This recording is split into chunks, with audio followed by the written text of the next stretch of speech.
All right. Well, welcome to another episode of Rewiring Health. I'm very excited to be joined by Eddy Smits. So thank you very much for being on the podcast today.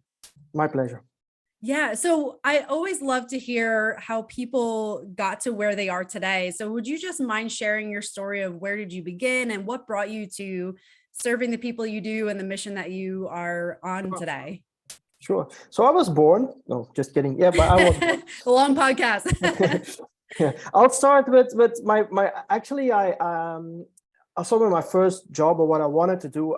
So I wanted to be a teacher, and I also studied to be a teacher. But I soon found out that there was certain things I couldn't be creative. The structure of teaching of schools weren't my thing, and I soon didn't want to do that anymore. And so yeah, then I waited tables for a while. And at that point, I got intrigued by clowns, actually. And I started to watch movies and read books. That was pre-internet. That was early 90s. Mhm. And I got so intrigued and fascinated by it that I wanted to do it. I said, I want to do that. I want to be a clown, and when I told my parents that, they were a little bit surprised. There was like 10 seconds of silence when I announced that. Because, I had like teaching, they were already a little bit disappointed that I didn't teach anymore because it was a good job, etc. I paid well. So now I was waiting tables, which was like no future, right? But I really wanted to do that. And I didn't know anything about it. So I had to learn everything from scratch. And then at some point, I was into like, I think 6 or 7 years into clowning. They approached me to be a hospital clown, and it didn't exist then in Belgium. So you guys had that in the States. There was like a movement, but in Belgium there was nothing. And some guys wanted to start that up. They had an insurance company, and they had some money, and they said, "Hey, we want to do this in Belgium because this looks like really something that is good, right?" And then I got selected, me and my colleague. There were two people. We started this, and again, we didn't know nothing, and we soon find out that this was like a little bit more of a challenge than what we were used to. We were used to coming to places and yay, the clown is there, right? Let's start the party. But now we went into a situation where they were scared of us, where we had to convince people, even parents, doctors, nurses, to even get into the room before we even could do something. And then when we did something, we didn't connect really, and so we had to learn that the world was upside down. That means the child had to lead us what they wanted and where they want to go. So instead of like doing tricks and balloons and what stuff what clowns do, we had to learn to improvise, and we had to be, our clowning had to be top, because we had to stay in this character and purely improvise everything. And that was really a challenge in the beginning. And then the last years, I did that for 10 years. And the last years, I did also a lot of palliative children. And then the bar was raised again, because then you are dealing with children that are literally have maybe a few days, weeks, months to live. So that raised the bar again. And during that work, I started to get interested in how people work and how people react. And because you get in a lot of situations with parents, with teachers, with doctors, with nurses, people, right? So children also, of course. And that triggered me to write a book about, if we can make a dying child laugh and make the parents laugh and have like parents telling us, okay, this was the last time we saw a child laugh, that was so good for us. If we could realize that parents until this day still send me Christmas cards, then there had to be something from this what we could use in our real lives. And that was what my first book was about. How can we use this attitude, this techniques, these principles, however you call it, how can I use this in my real life, in my business? And that was what the book was about. And that was also, let's say, that was 2012. That was a little bit my start of going into personal development and looking the things in another way, actually. So yeah, that in short is how I got to this. Yeah. Yeah, I think it's just such a beautiful story, especially the human connection. I had mentioned to you, I watched your TED talk and it was just like, Yeah, I almost brought me to tears, just like you talking about the experiences. And I remember me talking about this little girl that you had worked with. And yeah, it's like, just that, what a gift that you gave to those families and to those children. And I think it's just such a beautiful thing that, even in some of the darkest moments, you can still find yeah, light. And I yeah. think that's such a beautiful message. It Yeah. is, and I realized it only afterwards. When you're in it, you're caught in everything, and you're doing stuff, and you're going, and you're not really realizing it. I started to realize it when I got my first Christmas cards. Then then it Yeah. started to sink in. Like, whoa, this is profound. Yeah, Mhm. Yeah, absolutely. Oh my gosh. I mean, and just like what that must have made and given the gift to those parents that, to have that moment with their child, even in such a really tough moment in their lives. It's absolutely. so profound. With your Yeah, work with children, what have you learned? Because I mean, I think there's so much to learn from children. And like I yeah, have two kids myself and I learn something from them all the time. And yeah. what have you found that these children can teach us, Well, in yeah. life? There's so much. There's so much. We could use like 3 podcasts only talking about that. But Yeah. I really think, and I not only think, I know that the biggest gift they can teach us is to be honest, is Mhm. to be just perfectly honest. I remember, like, when we went to hospitals, we at some point we lost the schmink, how you call it, the how you call it in English, the paint on our face. How you call Uh-huh. that? Yeah. So we lost that. We lost also even the clown clothes. So we were very Oh, yeah. subtle, just a little red nose, very subtle, Mhm. because they were afraid sometimes of clowns, Yeah. because it was too much. And but then on the other hand, when we came in, they say, "Oh, you're not a real clown." so, Because they're looking so, for it. yeah, yeah. Yeah. But that honesty, and that's something we as adults we lose during our life, or from going to child and beyond. And I feel like even now in my work, the work that I do, I can help the people best by just being honest to them. And it's not the easiest thing to do, I can tell Mhm. you. I mean, no, but actually nobody wants to hear the truth, Mhm. which is a pity, because when you tell the truth, then you can work on things. And that's what I love on children. They just spit out the truth, Mhm. and then, okay, we are at this level. Now we can start to work. Yeah. And so for me, that is really the greatest thing that we can relearn from kids, because we all had it and we Mhm. lost it. Yeah. And to find that again and to see that again in children. And I see also a lot of parents or grown-ups get mad or get angry when children are just honest. Mhm. And so that's how they de-learn, right? But Yeah. and they learn to twist their words, and so there it begins. But Mhm. yeah, being honest to yourself to begin with, and then to others. So yeah, Yeah, I love that. I think it's so true. And it's like you can see it. It's like, I mean, I see my kids, I'm like, oh my gosh, you just said that, It's like, but it's just it's so true. And it's like, we have all these social and cultural norms that kind of cloud yeah, what is our yeah, authentic self. And we're yeah, supposed to be a certain person and act a certain way and say a certain thing. And it's like we yeah, have all these like barriers before we can actually yeah, be what we're actually authentically feeling. And it absolutely. yeah, I mean, I think that's such a good point to make because it is beautiful how honest kids are, even though it's like, oh my gosh, I can't believe you just said that. But it's like exactly where they're at, and there's no Yeah, pretending. that's it. Exactly. I Yeah. mean, if you see somebody and he has to lose 30 pounds, and you say, yeah, you're a little bit overweight. No, you suggest, you're fat, man. You're fat. And maybe then something triggers in him that he says, oh yeah, yeah, that's true. I'm fat. I have to lose weight because my health and but as long as you sugarcoat it, nothing is going to happen. Huh? That's what we do all the time, actually.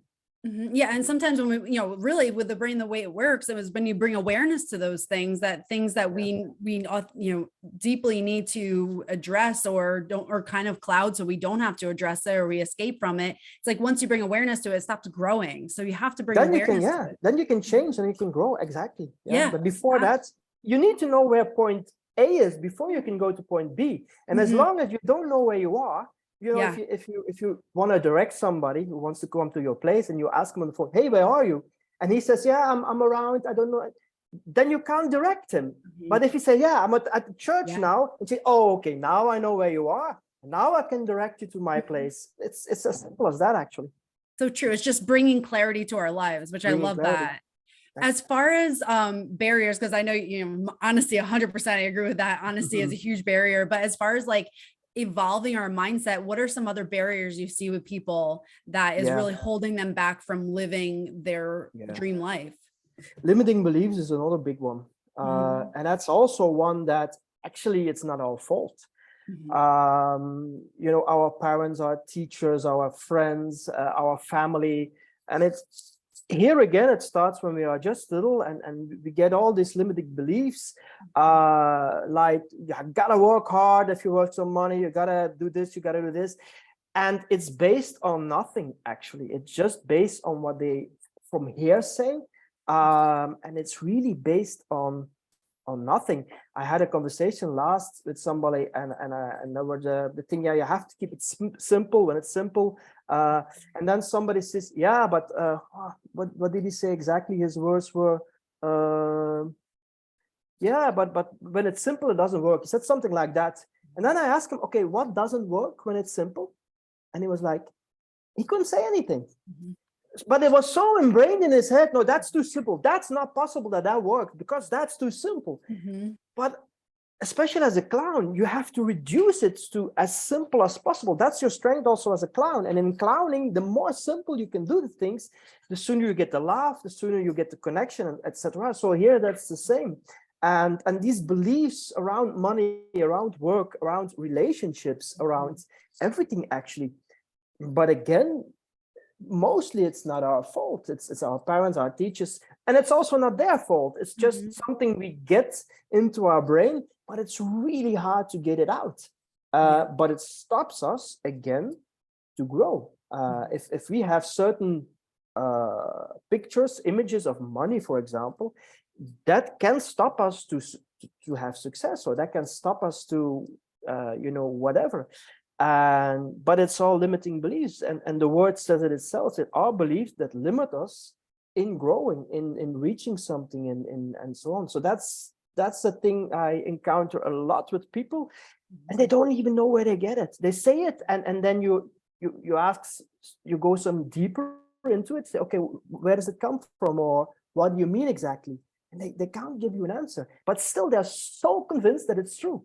Yeah, which is strange. Yeah. So yeah, that's one of the things. absolutely. Yeah. And it dictates 95% of our life, that subconscious thoughts that we have, and we don't even realize it. I mean, I've caught it in myself. The more I learn, I'm like, oh my gosh, that wasn't true. And for 30 some years, I'm like, I believed this. And I'm like, all right, now where did that come from? And I instilling that in my children. So now it's like, you have to take a step back to realize. And see, the word truth fell again. Eh? You said, oh my God, it's not true. The word truth fell again. Yes. That's what it's about. Yeah. So true. Yeah, so true. Absolutely. But yeah, I mean, it's amazing. And it's like, the more I've learned, it's like we develop this from like ages 0 to 7 because our brain waves are set to believe everything we're told in that time. And it's so important to take a step back and question, is that true? Does this serve me if I believe this? And it's so important. So for someone who's saying, oh my gosh, I never even realized that I was just living in autopilot, like what would you suggest that somebody does to take those subconscious beliefs and then start altering them in a way that serves them to move their life forward? Well, you gotta question them. You gotta expose them. That's the first thing you do, and you hear it in how people talk and what the ideas are. And you just gotta, and with some people you gotta do it very gently, layer per layer, and some people you just need to say it blunt out, bang. You gotta just throw it at them. It depends, of course, with whom you are working, but that's the only way. They have to.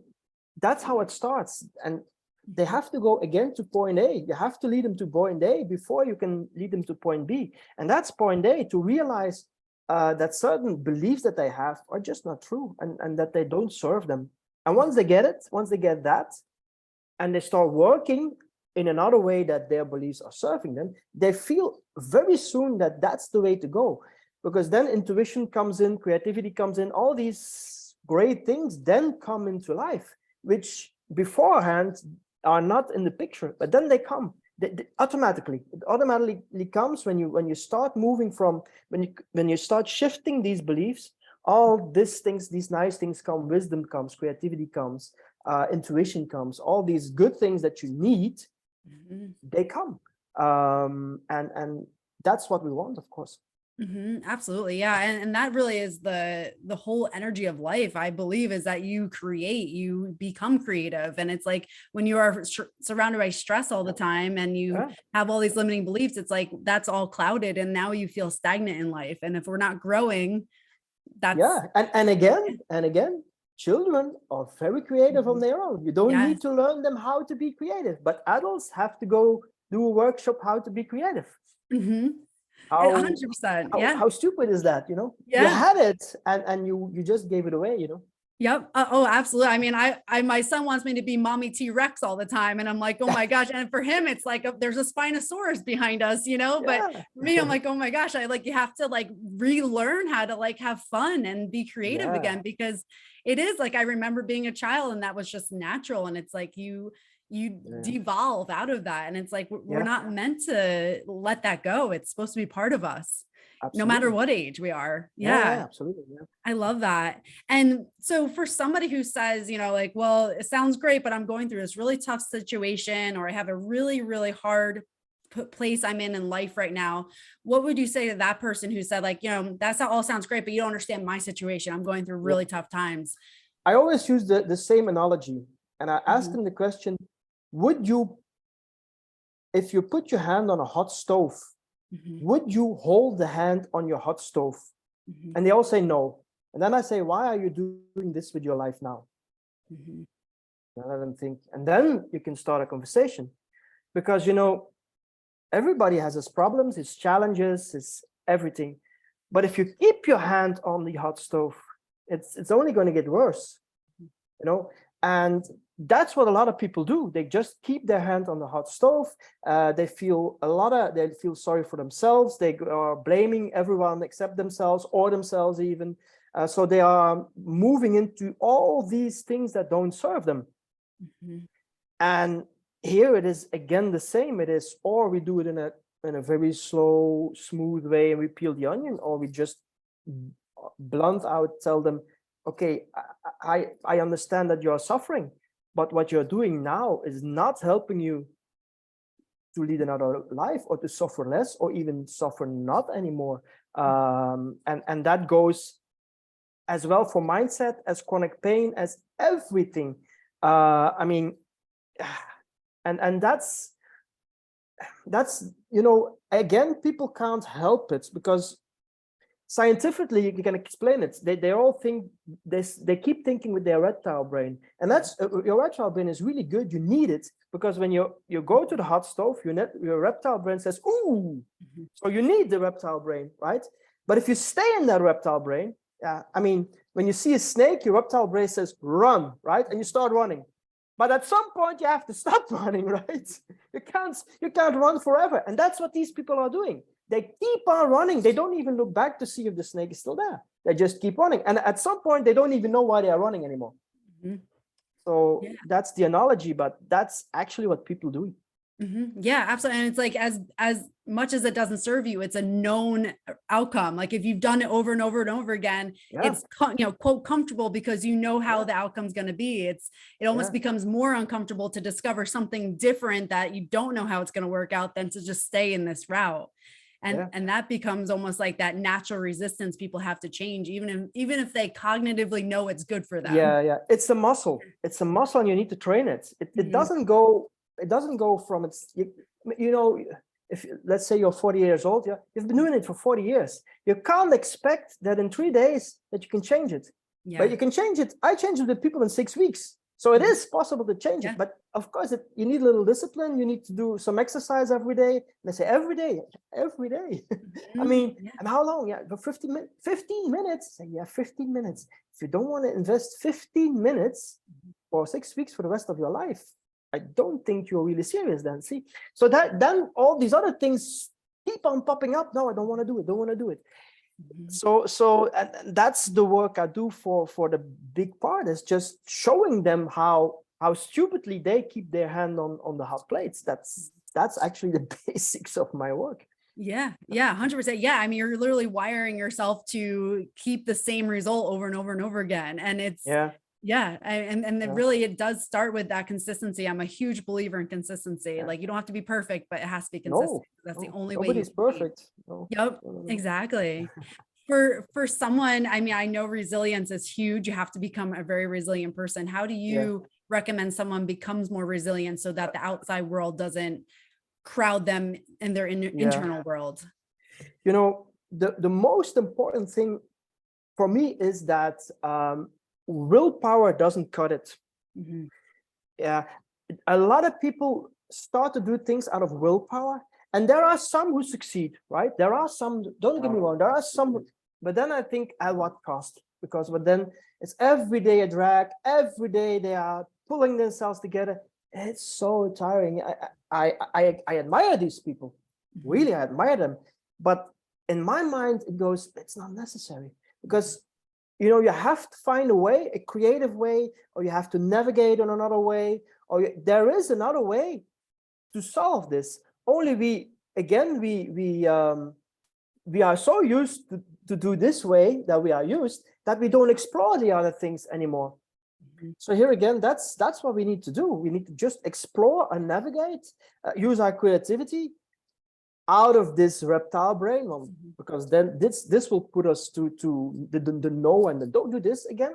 Mhm. And once we are there, then we can start to navigate, and then resilience becomes something less tiring, less energy taken. It gives you energy instead of it takes you energy. Mhm. So that's a little bit what I really want to emphasize is that willpower. I have nothing against willpower. I admire these people because they do. I mean, they are stupid, yeah, but when you don't know better, then you can't call them stupid when people don't know better. They just don't know better. Mhm. But when you go over them and you really look at them and say, okay, can we do this another way? If you have to do something every day, and every day you have to drag yourself, can you find a way that it's fun again? Mhm. Right? Stupid examples. I used to ride bike just for my condition and my health, right? I mean, the days when I was in Belgium, but it was boring, right? It was boring. And after a few weeks, I wouldn't go anymore. It was boring. It was always the same route. And then I was talking to a friend. And he says, "Hey, but I want to come with you. Let's do it together." And that was it. It was as simple as that. The moment we were two, it was no problem. We were talking. We were looking for nice routes, and we didn't drag us anymore to this bike every day or every week or whatever. Mhm. And this is just a simple example, but this counts for everything.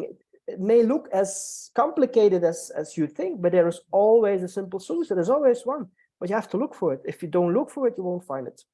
So So yeah, true. If it feels like a second job, you're going to have a natural resistance to it. Like nobody wants a second job. Nobody wants to feel like yeah, they have an energy drain. And it's like, yeah, stacking habits, like something that maybe you don't really want to do on top of something you do want to do. Like you didn't really want to ride your bike, but you want to hang out with your friend. All of a sudden it yeah. becomes a You good thing for start you. doing it. You start Mhm. doing it, and after a while, it's how many people in January buy a gym membership? How many? Mhm.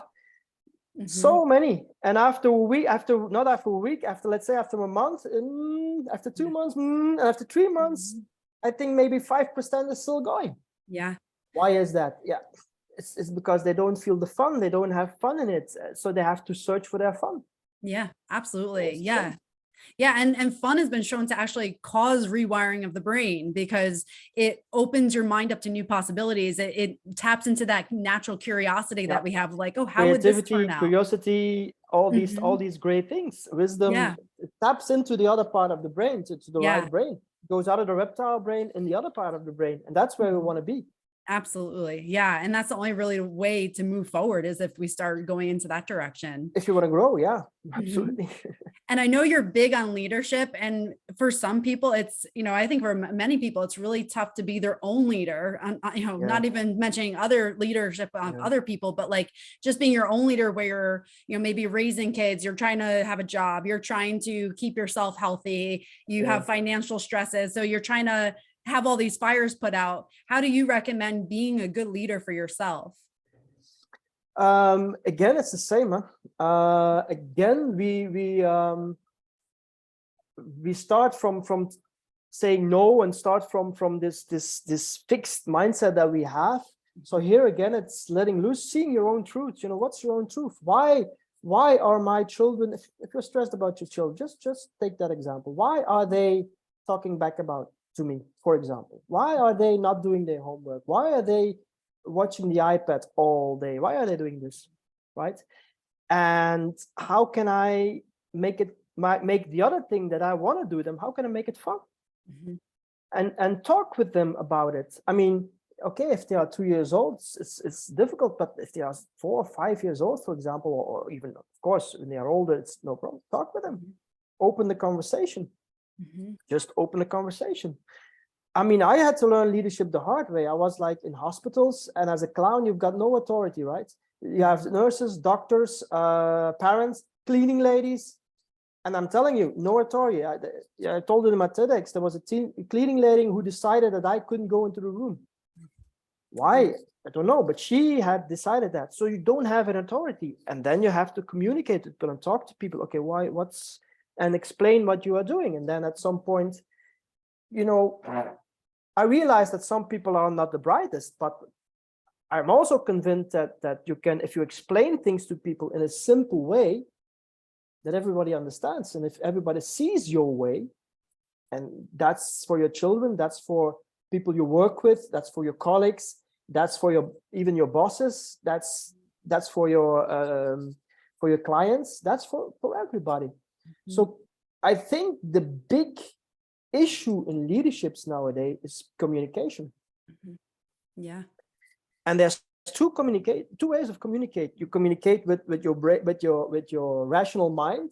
That's the first one. Mhm. And the other communication is, again, the other half is the Mhm. creativity, is the empathy, is letting people feel that what you are saying is, and here we go again, is the truth, Mhm. And the truth isn't always pleasant to hear, but still, as a leader, you should always tell the truth, because Mhm. in the long run, it will always serve you. So leadership, for me, leadership is communication and truth. Those are the key words in leadership. And I know there's a lot of talk about leadership, but for me, these two words are key. And maybe authenticity, but that's close to truth, right? Mhm. Oh, absolutely. Yeah. And just leading by example, and there's a big thing. It's like, you don't have to make other people believe, but you have to believe in your value so much Yeah. that they innately just start Yeah. believing. Yeah. See, leading by example is a nice way, because if you are a certain way, if you act a certain way, you don't need to do anything. Mhm. People will adapt that kind of talk, that kind of communication, that kind of mindset. They will adapt it just because it's your truth, you're authentic about it, you can empathize with them. And if you do it, then leading is natural. Then sometimes you will be astonished and say, oh, I didn't expect that from him or her, or whatever. Mhm. So here again, yeah. Yeah. And from hearing what you're saying too, there's such a difference between leading in a way that you're serving others versus leading in a way that you're serving your ego. And that's a huge difference too, is that Yeah. your ideal and your goal is to help others become better, not necessarily just Yeah. to feed your ego. And that's a huge difference too. Yeah. But and if you want to make yourself better, right, Mhm. make other better, and you will 100%. be better. It will go automatically. There's no other Yeah. way. If you make others better, it will always rub off on yourself. Always. Mhm. That's just how it is. So true. Yes. Yeah. Because the minute we start focusing only on ourselves, we become wrapped up in a lot of those messages that don't necessarily help us. But yeah, it's like when we can look outside ourselves and realize we're Yeah. part of a bigger picture, it Yeah. really changes that Yeah. perspective in a huge That's way. also why I forgot the name. There's this one. It's a famous coach, and he says he calls it the land post the lantern post technique. And he Mhm. says, even if you just 10 minutes a day talking to a lantern pole out loud, it will Mhm. serve you, Yeah. because then you are spreading your words outside. You don't stay in Mhm. your head. You go Yeah. outside with your words. Even that will help you. And it is true. As long Yeah. as you're in your own head, nothing happens. It's true, because it does seem like when you're in your own head, you can kind of manipulate your thoughts to go back Yeah, to what you're used to. But when you speak it, you're like, oh geez, I just said that. Like it does almost keeps you honest when you, yeah, again, honest when you are yeah, saying that, or even when you write it in journal. That's why those things tend to work very well, because you're like, wow, that was what yeah, I wrote. Obviously, it was what I absolutely. was experiencing at that time. Yeah, So a big part I know of just having energy to be able to serve others is serving yourself and helping you stay in that good place. What do yes, you do as far as like a self-care routine that keeps your head in a good place and your body in a good place? yeah. I don't know if I have a really a routine, Hmm. but I try to do every day like 10 to 15 minutes. It's not really a it's a kind of meditation, Hmm. and it serves to just go from my reptile brain to my other brain. That's the only thing it does, Hmm. and you can do it. You can do it for years. Your Hmm. reptile brain will still always try to take charge, and you just learn to go the other side, so that when you need it during your day, that's the muscle I'm building. So that's something I do, and I try to do like, let's say, 6 times, 7 times, sometimes a week, some sport, but that's Hmm. it's small. It's like half a run for half an hour, do some exercises for 15 minutes, go for a swim. So these things that everybody can do. Hmm. I just have an app where you can just do some exercises, no weights, just your own body. That I do like 3 4 times a week, and then I go try to run 1 or 2 times, swim if I can, Hmm. just to keep moving, and that's it actually. And that's, for me, that does it. Hmm. And I smoke a cigar once in a while. That's, and then that's the beauty about self-care routines, because it has to work for you. And like I always ask everybody their self-care routine, because everybody has a different one. And it's like you Yeah, have to figure out what works for you. And if it keeps you in yeah, a place where it's moving you forward towards your vision, then yeah. that's what you want. Yeah, the cigar thing is a funny thing. I started smoking a lot of years ago, but what it does is, when you smoke a cigar, you need to have time to do that. You can't do, say, I have a half an hour. Let me quickly go smoke a cigar. That doesn't work. So you have to make time to go and smoke the cigar. Mhm. So so that's good, because when you're smoking cigar, that's the only thing you're doing. Just smoking that cigar. And it helped me. It helped me. Yeah, now I'm hooked. I know, and I know it's not a healthy habit. I know that too. But on the other hand, it relaxes me, and yeah, well, Mhm. It became that catalyst for that quiet time, it seems like, yeah, right? yeah, Yeah. yeah. It's Yep. my me time. Yeah, Yeah. Yeah. And I think that's the beauty of it, is like having that time to just turn off the devices, turn off yeah, yourself from the world. Because I think sometimes people go through their days and like, you go from morning to night and you're always just yeah, stimulated. And it's like yeah, you don't have a moment to just like allow you to sit in your thoughts for a moment. yeah. And it and is and so that's, important. yeah, and that originated from limiting beliefs, where Mhm. you heard people say, you gotta work, you gotta do your best, you gotta work Yeah. hard. And working hard means not smoking a cigar, not go sit for an hour. That's not working Mhm. hard. Mhm. And yeah, people even feel guilty when they say, oh, I'm gonna do nothing for an hour. Mhm. Some people really feel guilty when Yeah. they do that. So Or true. when they say to their kids, hey, leave me alone for half an hour, will you? You can really say that to let's say 7 8 year olds. I want to be alone for half an hour, can you leave me alone? There's Mhm. nothing wrong with that, but people are afraid of doing that, because they think, oh no, I can't say that to my kids. But why not? Because when you do that, you serve yourself, and that will serve in time your children, and they really won't mind if you don't. If you do it a few times, they are used to it, and they say, oh, in half an hour we go play our iPad or watch TV or play Yeah. whatever. Mommy or daddy are having their half an hour. That's nothing Mhm. more to it. Yeah.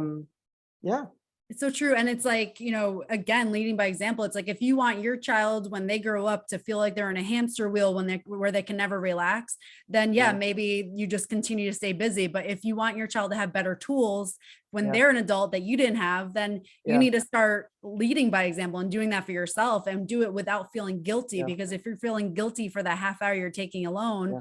then it's defeating the purpose of it. So It's the it's so big true. failure of our yeah. It's the big failure of our educational system. We Mhm. teach people, we teach children We give them information. We put them full of information. Mhm.